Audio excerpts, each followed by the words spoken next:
আমি না যেয়ে পারি না, আমি না খেয়ে পারি না, আমি না খেয়ে পারলাম না, আমি না যেয়ে পারলাম না।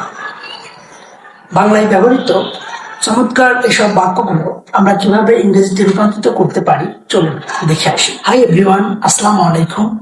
Welcome back to my another new video. I'm Hasibul Islam Shanto. I'm trying to learn English by describing things around me. And besides that, I'm also trying to teach you something better. By the way, আমি না খেয়ে পারি না, I cannot but eat. আমি না যেয়ে পারি না, I cannot but go. আমি না পড়ে পারি না, I cannot but read. একইভাবে যদি আমরা আমি না খেয়ে পারলাম না এই ধরনের বাক্য ইংরেজি করতে যাই তাহলে সেক্ষেত্রে হবে ক্যানের স্থানে কুড হবে। আমি না খেয়ে পারলাম না, I could not but eat. আমি না যেয়ে পারলাম না, I could not but go. আমি না পড়ে পারলাম না, I could not but read.